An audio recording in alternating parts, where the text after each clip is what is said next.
Hey guys, I welcome you back in here. And you know, one day not too long ago, I got an email from a guy I didn't know. He told me that his name was Morgan, and who I thought that's the town my mother was born in. Was this a coincidence or was it fate? So I told him, let's book a date. So come on down to Waxahachie and don't be late. And he said, I'll come down and we'll have some fun as long as you don't say I'm from Houston. So here he is. You're just in time to listen to the man from Divine, Mr. Butch Morgan. You told me to write a poem. I just want to say thanks so much to Mud here. We appreciate, man, it was good and enjoyed your singing and your playing. And I write stuff down because I've always had this problem with remembering anything. Like, what was I just talking about? And so I want to say, Helen, thank you so much for opening your home up too, and Taylor. And Harold, awesome saxophone. You know, a lot of people listen to the notes. I don't listen to notes. I listen to tone. When somebody has good tone, I know that they've been there and they've done that. Harold's got good tone. And Randy and Reno, I don't know where he is, but was engineering for us. And so I just want to say thanks, Randy, for inviting me. And I'm sorry I had to write that down. I should be able to remember that longer than that, but I can't. And so I'm not making any excuses for being brain dead. I lived through the 60s and made it. You know, that's right. So I have a couple of friends that drove a long way to get here. And so I'm just going to dedicate this whole show to my friend John and to Brenda here. And I'm going to start off with a couple of songs that I know that they like. Just in case John just has enough of me at any point, he can just get up and walk out and say, well, I heard the song I wanted to hear. But I have to tell you, they've driven hundreds of miles to see me. They're absolutely two of my best fans. In fact, they may be my only two fans. I'm not.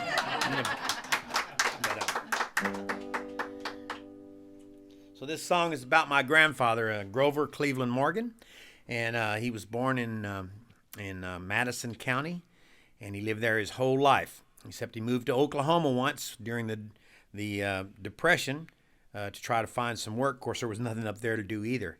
Grover was a great man, had his demons, but I didn't get to see those. I mean, I only saw an old man with a fiddle, and he was good at that fiddle.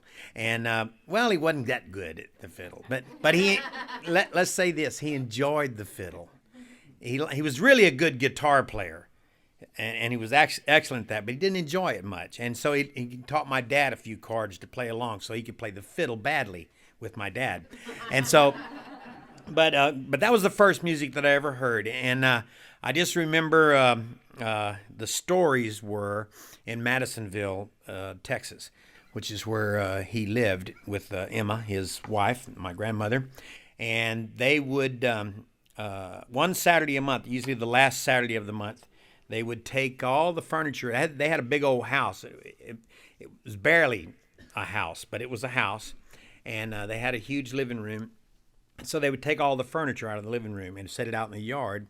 And the man that lived next door, which was 2 miles away, would put his upright piano in the buckboard, and they would bring it down to the house, and they'd put it in the living room, and him and my grandpa and my dad would play a house concert. Wow. And they would dance in the house. And then they'd dance until time to go to church on Sunday morning. Then they'd go to church and repent for everything they'd just done. And so I wrote this song about my grandfather. I actually wrote this at Willie Nelson's house. I've gone out to visit Willie, and just on coincidence, I wrote this at his house on the lake there in Lake Travis in Austin. And I stayed there on that weekend, and I left on Sunday night. On Monday morning, the house burned to the ground. It was not my fault, I promise you. I thought the fire was completely out, but...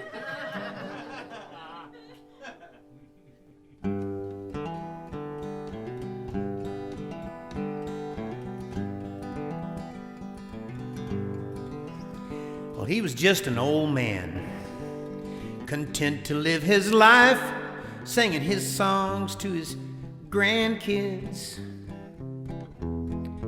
Rocking in the rocking chair, setting up the rhythm with the tapping of his toe. That's it. Singing song after song with a feeling that left me feeling a little funny deep inside.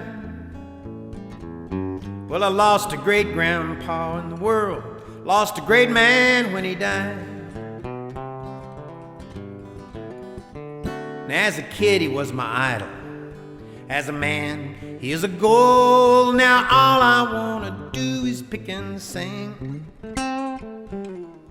Simple little melodies, country music slapped my knee, Lord. You know it taught me everything. Singing song after song with a feeling that left me feeling a little funny deep inside. I lost a great grandpa and the world lost a great man when he died.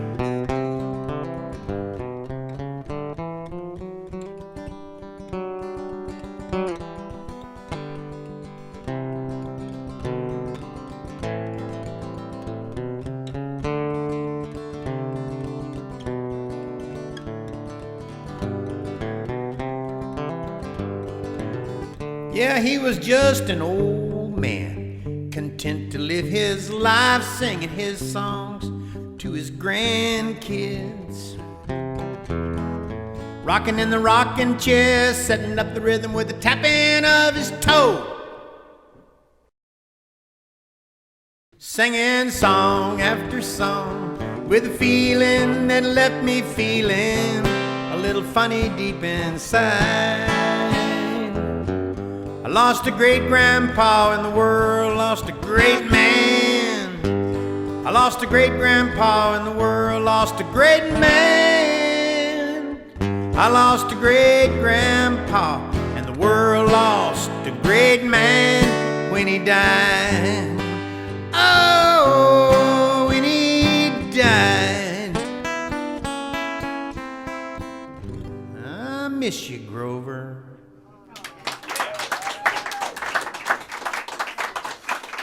Thank you. Thank you very much, as Elvis would say. Yeah, and so as a way of introduction, I'll tell you I live in a little town called Devine, Texas. That's south of San Antonio, about 35 miles. I've lived there since 1962. No particular reason. My dad was a phone company, Southwestern Bell, and we just moved around a lot, and that's where we ended up landing. And because when I started school, my brother and I, and so we stayed there. And then my wife and I my dad still lives there. He's 93, and I'll tell you more about him in a little bit. And a great guy, and my best friend as well. And but my wife and I just bought a house there in 2003. It was a fixer-upper, of course. And so consequently, I'm hammering and nailing when I'm not playing. It makes me pray for gigs. I just want to. I want to keep playing. So this song is this is what I'll tell you. This next song tells the history of my life and how I grew up, and it is a song called Western World. And I wrote this. When I moved to Tennessee, there was a place that sold tack, which is harsh, blankets and whatever, boots and I don't know, Western wear. And on the top of the building, it said Western World. And I kept thinking about that because as a kid growing up, I actually lived in Western World. That's where I lived. See, I had the little red cowboy boots, which, by the way, I still have. And I used to wear them to bed. Yes. And then I had the chaps, and then I had these 2 Colt 45s, and his barrels were about that long. My legs were about that long, but the barrels were about that long. And I had these huge guns, and then I had this vest, and I had these great gloves that had fringe on them.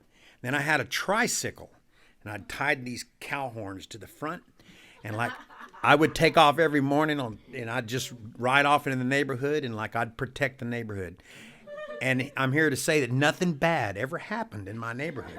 I was bad, man. I was the good guy, though. But I didn't have anybody to play with at that point. My brother wasn't born, so I didn't have anyone to antagonize, and so didn't have any real friends. So I had to be I never wore a hat. I had to be the Indian as well, and cowboys and Indians. But so I'd wear a head bonnet, all that cowboy gear, and then a head bonnet, and then I'd ride around out in the yard, and then I'd have a battle with myself, and one of us would win. And I would go in the evening. Mom would go, "Well, who won today, Butch?" And I go, "The Indians won, Mom."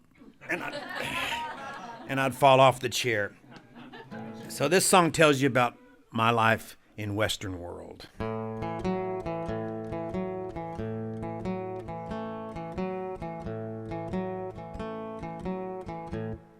I'm the hero in my Western world, wear a white hat and a rope I twirl, save the town and I get the girl.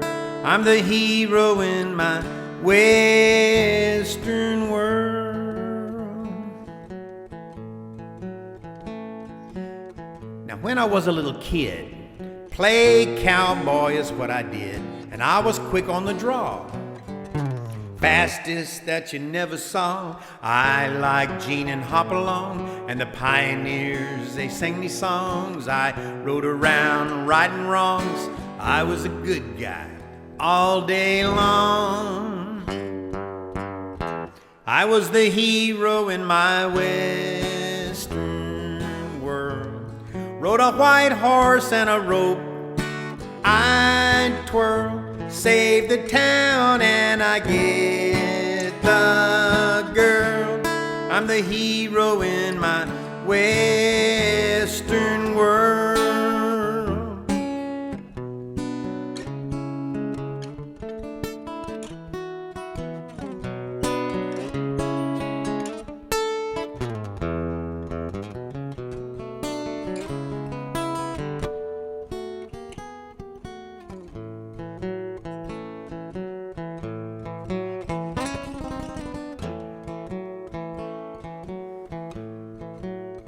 Yeah, but in reality, I'm just a man, no rope, no spurs, no open land.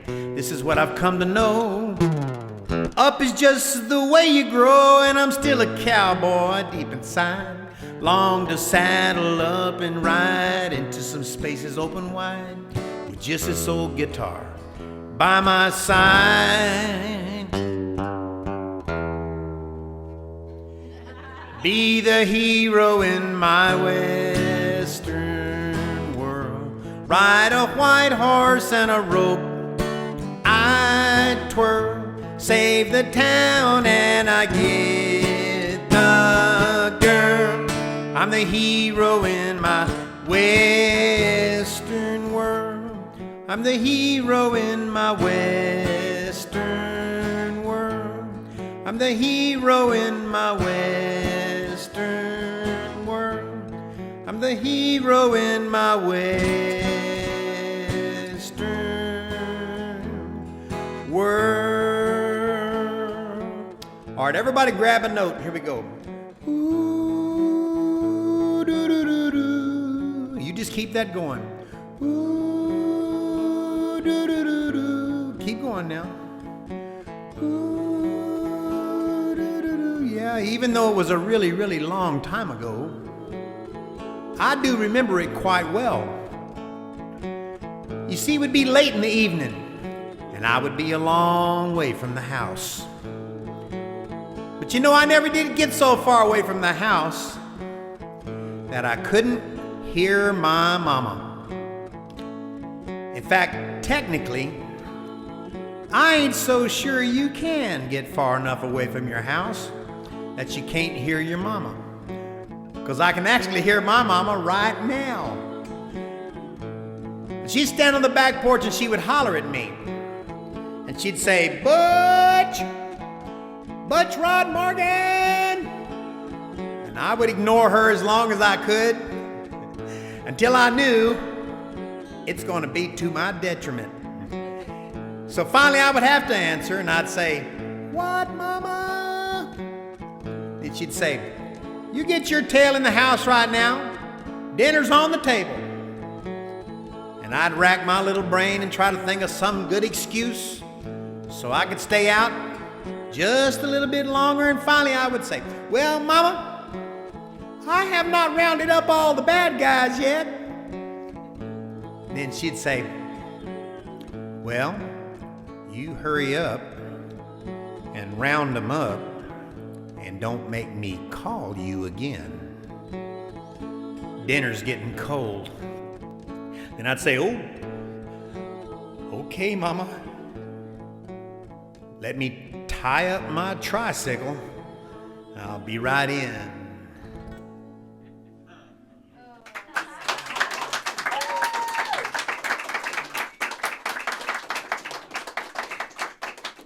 Cheers to you all. Cheers. Yeah, yeah. Cheers. To the front row here, the great singers. I appreciate y'all being here. And that was great. You did a great job on that. Thank you. That you said that to all the girls. Yes, I do. Do a couple of songs here. This one here you might recognize. I'm going to hook them together, though, these two songs, just so you know. The first one I call Somewhere Over El Paso, and that won't become apparent until the very end of the song why I put the El Paso part on there. And then I'm going into the song called Old Black Crow, which is my testimony, the thing that saved me from sure death. You know, we wouldn't be having this conversation had not I had this happen in my life. So anyway, so I just want to tell you that because I'm not going to stop between the two songs. So we'll do Somewhere Over El Paso, and then we'll go into Old Black Crow. Is that okay with everybody? Okay. All right, we'll Take a vote. Go for it. Since when this become a democracy?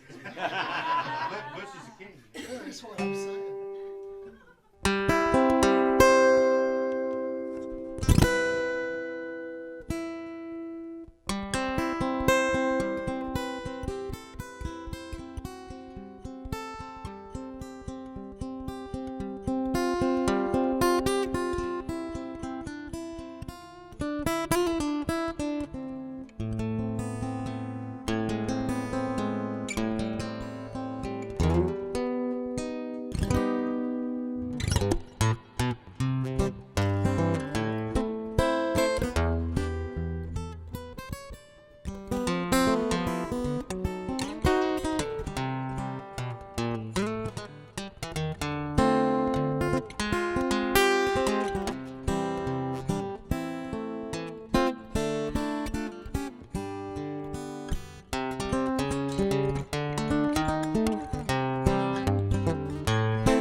Well, this old black crow sitting on the fence, trying hard to look intelligent.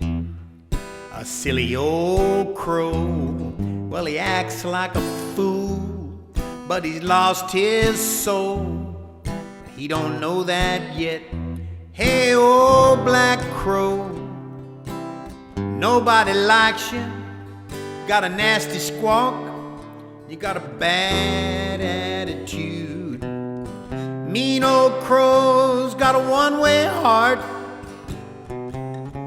He only does what he wants to. He's a mean old crow. Lies to his mother, steals from his brothers, just for grins. He's a nasty old crow. Cusses his neighbors, even birds of a feather do not call him a friend. Get it, boys? Oh yeah, I am the boys.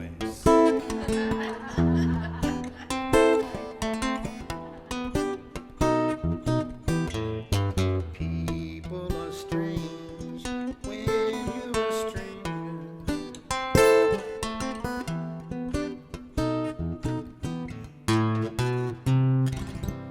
So he went and got himself some bright red spots, and he glued them on his wings. Now he's looking pretty sharp on the outside, but on the inside, man, ooh, he still stinks. He's an old black crow, don't want to hear about Jesus. No, he's way too cool for a cat like that. He don't wanna know God really loves him just the way that he is and right where he's at. Don't need forgiveness, don't even think about salvation. Maybe he should, but he ain't ready yet, 'cause you see he's flying high. Still there is something above him, and someday, he may have to deal with that.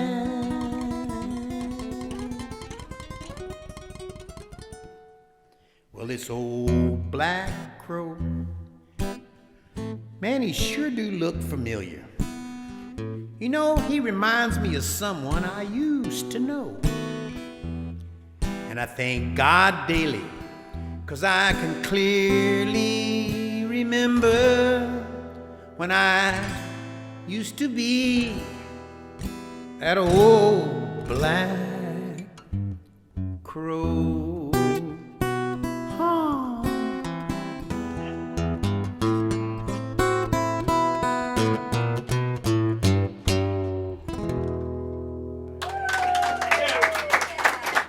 Thank you.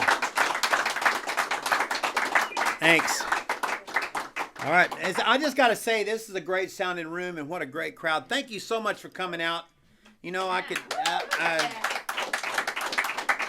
always how many are first time you've ever seen me? I love that. How many of this is going to be the last time you ever see me? All right, I love that. And don't forget to sign my email list out there, because here's the reason, and there's two reasons for signing an email list. Most artists only give you one reason, so I can tell you where I'm going to be. But I give you two reasons to sign it. One, so that you'll know where I'm going to be, in case you like what I do. Two, in case you don't like what I do, it tells you where I'm going to be.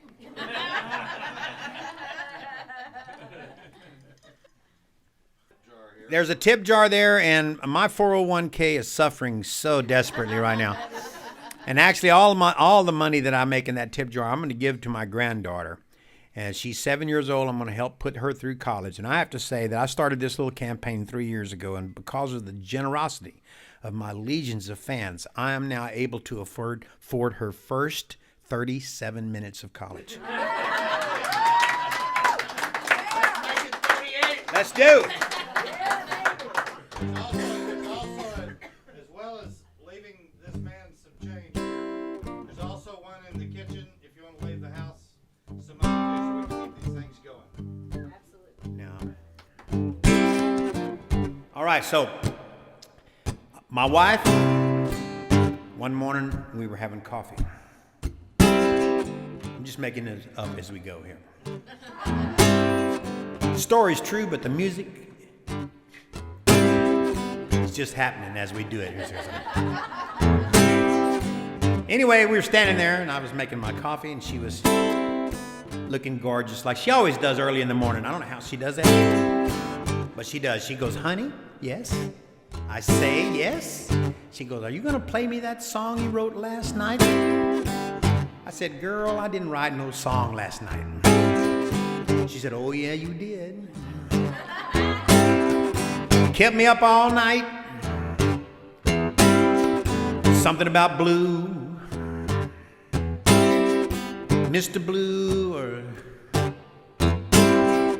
I said, you had a dream, because I didn't write no song last night. She said, yes, you did.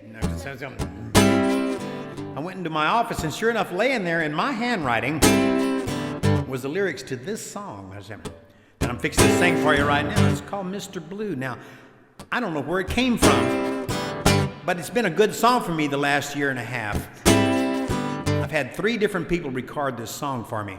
And I just recorded it as well, so that's 4 cuts in 1 year. It makes me think maybe I ought to write more while I'm sleeping. But everybody gets the blues.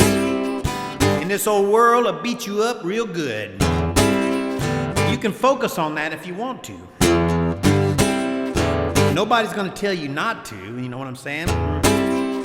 But I'm here to say that joy is a choice. It's a choice you make every day, no matter what kind of crap you're going through. And I want you to know in this room right now, there's some people going through some crap. Go through it. Come out on the other side. Don't let Mr. Blue get you. He's always right there. He just wants you to stop for just a minute so that he can grab you by the shirt collar and drag you down to the ground. Look over you and shake his finger at you and go, I got ya. Now, you can't help have the blues a little bit, but you don't have to live in them all the time.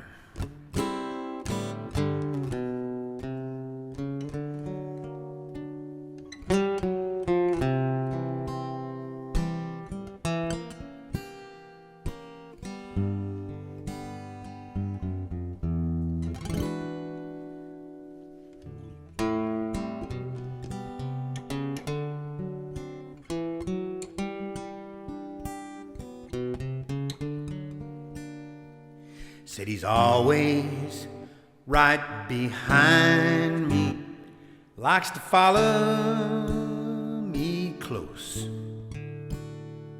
That's why I don't slow down much.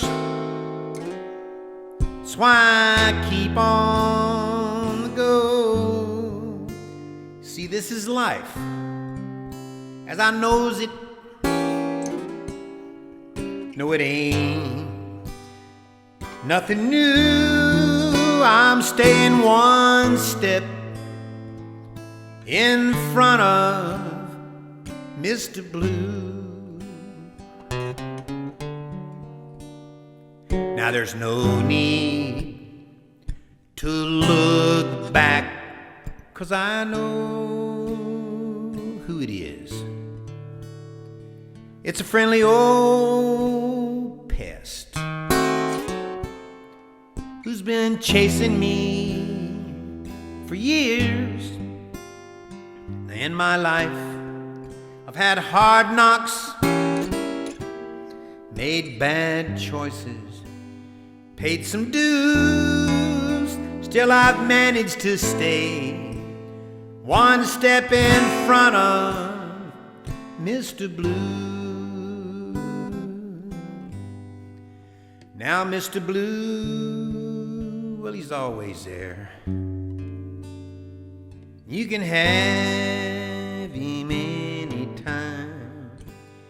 He'll be glad to stay a spell.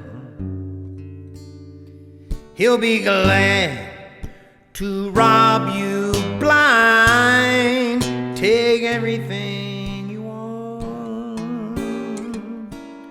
leave you broke and confused. So do yourself a favor, stay away from Mr. Blue.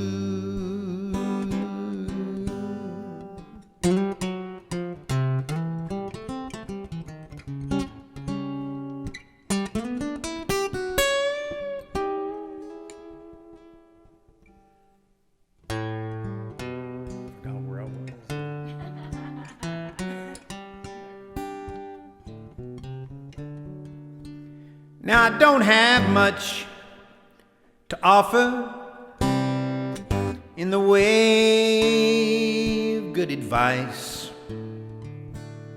except maybe keep looking up and do something good with your life, and be sure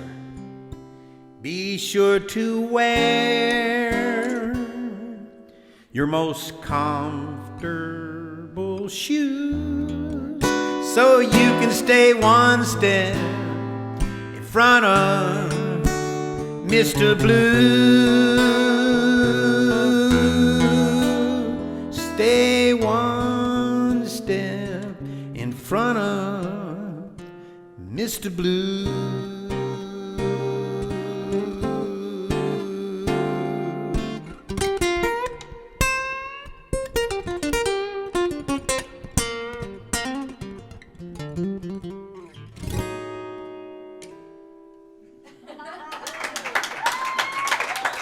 All right. Now, you left your shoes in my room. You'll get it right away. And on the end, we just say you left your shoes, okay? So in the first part, you're going to do you left your shoes in my room. And then on the end, when it starts going through this little repetition, we're going to do you left your shoes. You left your shoes. And y'all can all sing on this. It'd be great. Anyway, I'll tell you a little story. I have the most gorgeous and wonderful wife. Her name is Barbara. We've been married 22 years. And seems like 23. She's a very highly intelligent woman that just for whatever reason had a stupid moment when I asked her to marry me, but I'm so glad for that. At any rate, but we're completely different people, of course. We weren't while we were dating. We were exactly the same. She loved everything I did, and worshiped the ground I walked on, and no matter what it was I wanted to do, she wanted to do it, and then we got married, and then I woke up and go, who the hell is this? Who is this woman? And she's an artist as well. And so, in fact, ladies and gentlemen, you might not notice this, but you see the tennis shoes? Yeah. She painted them to match my shirt. That's how cool she is. Just before I walk out the door, I go, honey, I painted these for you to match your shirt. Now, is that love or not? That's right. And so, at any rate, but I have a particular, what do they call this thing where you, compulsive disorder? Fetish. Yeah, no, not a fetish. No.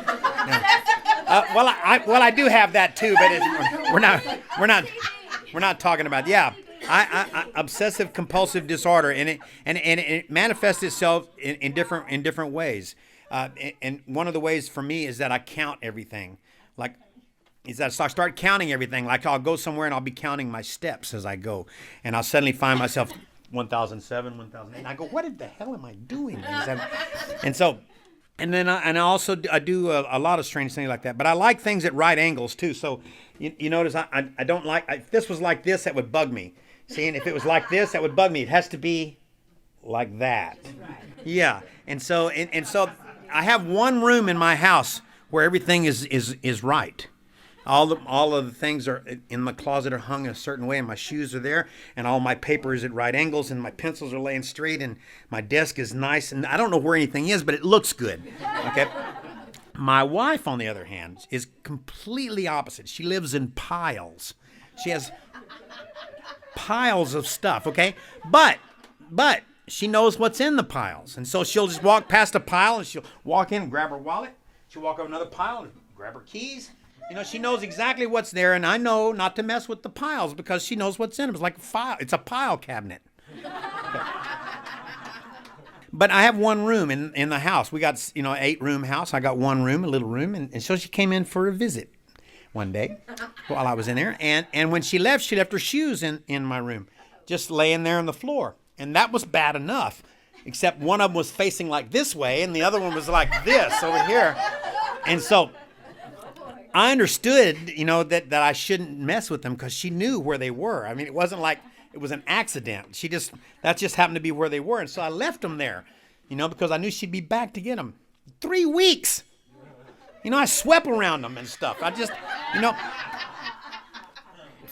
finally I'd had all I could stand. I grabbed them up. I put them in her closet, and I promise you, and 30 minutes later, she came into the room and goes, "Where are those little brown shoes that I had?" And I go, "What? Those shoes, I left them in right here." And I go, "Oh, I put them in the closet." "Oh, well, I didn't leave them in the closet. I would have never looked for them there." And I go, "Well, I'm so sorry, honey." And she left the room, and I wrote this song. So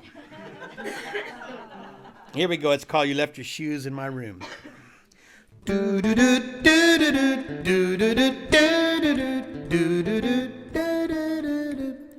left your shoes in my room. Now your wardrobe's incomplete. You left your shoes in my room. Now you're in your stocking feet. You left your shoes in my room. 2 questions come to mind. Will you be gone a little while, or are you gone for good this time? You left your shoes in my room. Well, I guess I might suppose you left those shoes in my room 'cause you want to show off them cute little toes. You left your shoes in my room. But I could be mistaken.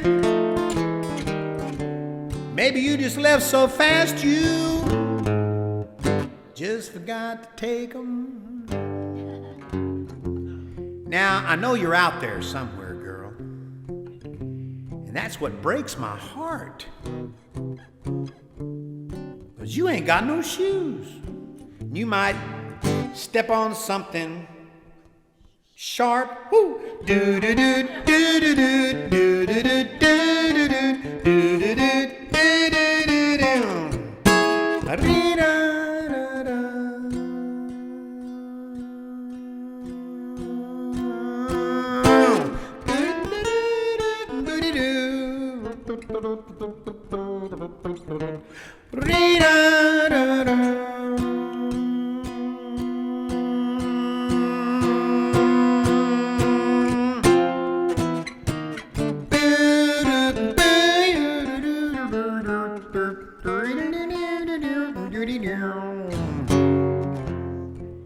Of course, you might not be on foot.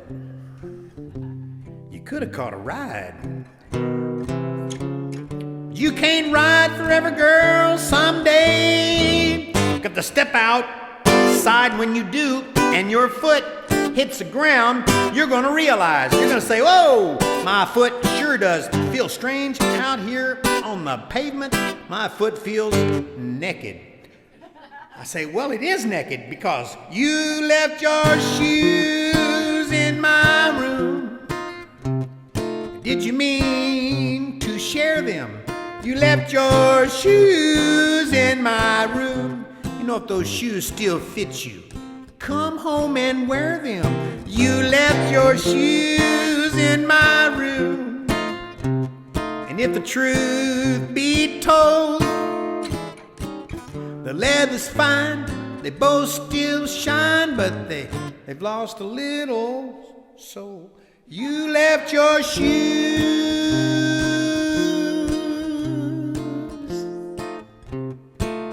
You left your shoes. That's your part, everybody. Come on. Act like we're adult here. You left your shoes. You remember those shoes, right, girl? Those cute little black patent leather things with the bows on top? Uh-huh. You woke me up early that morning. You said, honey, I do love you so very much. You told me you loved me so much that you were taking me to Sears and you were going to buy me a new toolbox. I got all excited about that because Lord knows I needed a new toolbox. Jumped in the cars, drove to Sears as fast as we could, and I locked the door and grabbed your hand. We ran inside. And somehow we ended up in the ladies' shoe department. I still have not figured out exactly how that happened. All I know is you're standing there looking at me and you're batting those little brown eyes going, honey, I gotta have these. And you left. I'm doing what any man would do at that point. I'm reaching in my wallet, grabbing that little piece of plastic. 29.9. I'm still paying on those shoes. You're nowhere to be found. Why don't you come home, baby, and slip back into those shoes and let's pretend like none of this ever happened. All right.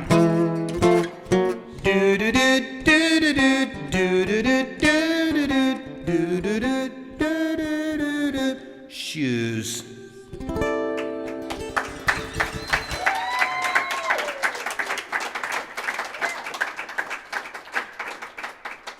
So I do. Let's have another little sip here together. Cheers to you. Cheers. This is just watered down tea.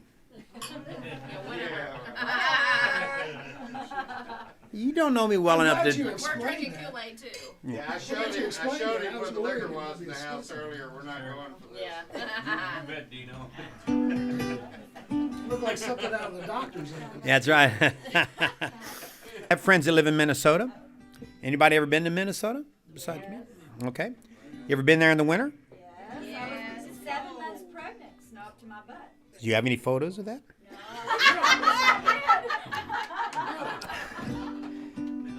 None of my business, actually. You brought it up. Yeah, she brought it up. Yeah. At any rate, so the couple that lives up there, my best friend Dick and Nancy, and I went up to visit them 2 times. Once in the summer, and that was fabulous. We went on all those great little marsh streams and went canoeing, and it was great. Then they invited me. I work with a group of kids up there. I do this little camp every year.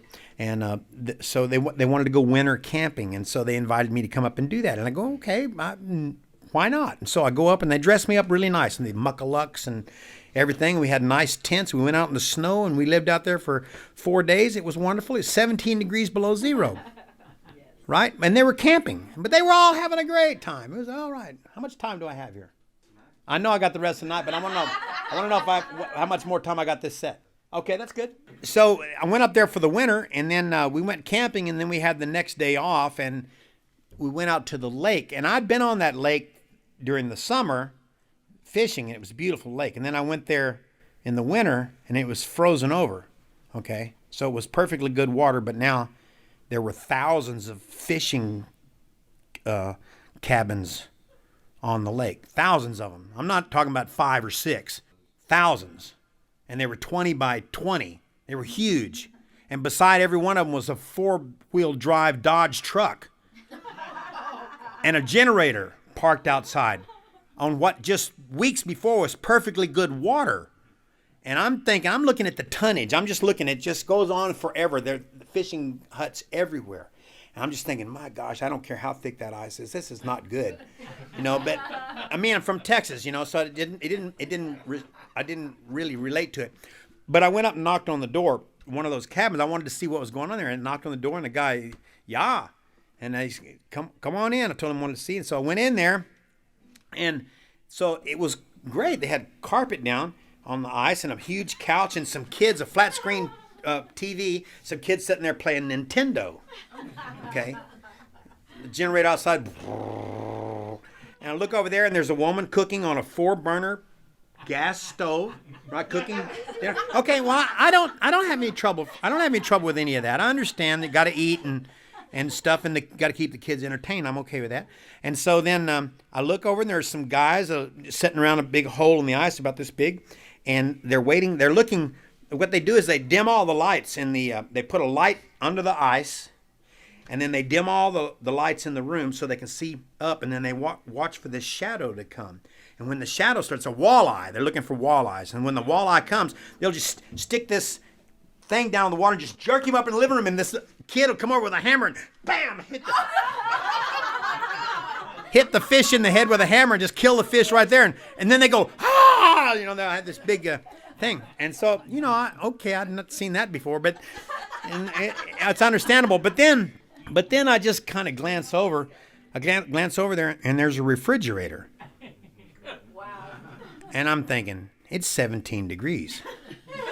So everything else made sense to me. That didn't. And so I just said, what's with the refrigerator? Oh, no, that's not a refrigerator. It's a beer warmer. See, the only way to keep the beer from freezing was to put it in the refrigerator. It's a beer warmer. I'm not kidding you. That's a true story. So anyway, they were coming down for a visit. They'd never been to Texas before. And they called me and said, look, we got 2 weeks off. We want to come down. And I go, when are you coming? They said, August. I said, perfect. And then they wanted to know, like, they asked me a couple of things. Everything okay in Texas? I mean, do we need to bring a gun or anything? I go, no, everybody's got a gun. You don't need to bring one. We all have a gun. And it goes, do you settle all your arguments in the street with guns? I go, no, not all of them. You know, sometimes it never goes past a fist fight, you know, but Walmart line is usually pretty friendly, you know.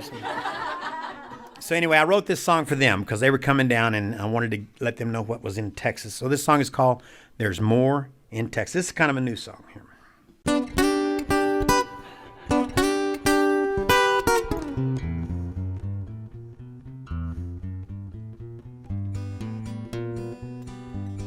Yeah, there's more in Texas. I want to make this clear, more in Texas. Than great dance halls and beer, there's more in Texas. Than firm handshakes and smiles, more in Texas. Than miles and miles and miles, more than boots and cowboy hats, but yeah, got a bit of that. And more than beans, barbecue, but you know that too is true. More than lassos, chaps and spurs, tumbleweeds, big grass burrs, more than barbed wire, yes it's so. Even more than a rodeo, there's more in Texas. Than an endless big blue sky, more in Texas. Than places flat and dry, there's more in Texas. Than cactus and mesquite, more in Texas. Than any I can meet. Now, Texas, it's a state of mind. I keep it on mine all the time, and when I go some other place, well, I'm still in a Lone Star State. Now, I do not hesitate to state other states are great, so travel, friends, and have a ball. But when you think you've seen it all,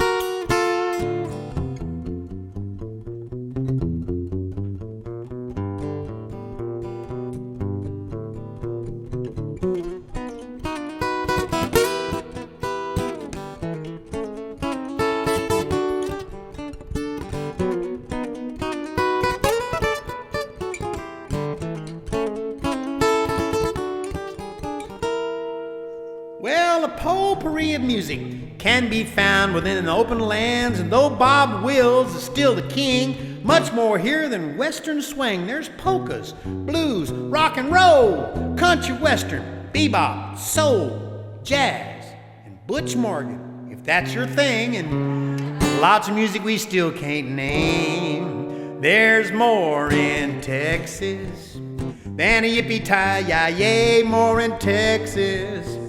than longhorn steers, and hey, there's more in Texas. And howdy how you all more in Texas.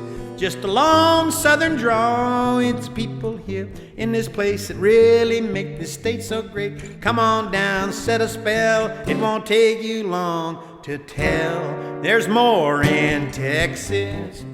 Have I made my point clear? More in Texas. Yeah, you need to come down here. There's more in Texas. Just thought you'd like to know more in Texas than just the Alamo. More in Texas, yeah. There's more in Texas.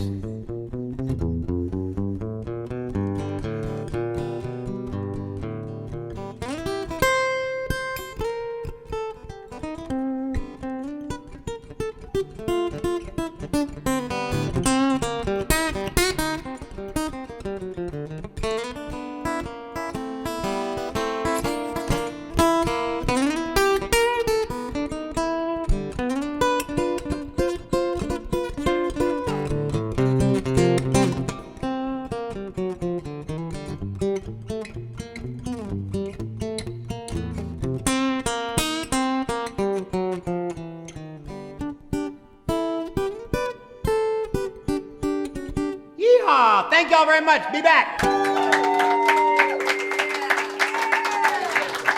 My people! My people! By the way, I do have a brand new CD. It just was out, and it was produced by Jonathan Bird, who's one of the major movers and shakers in the music business. He's got a great ear, and he's a good friend of mine. He did a great job on the CD. I'm very proud of it. It's called Talk About. We're getting airplay all over the country, and I'm touring behind that. This is one of the first stops I've made. Thank you so much for being here tonight. I really appreciate you.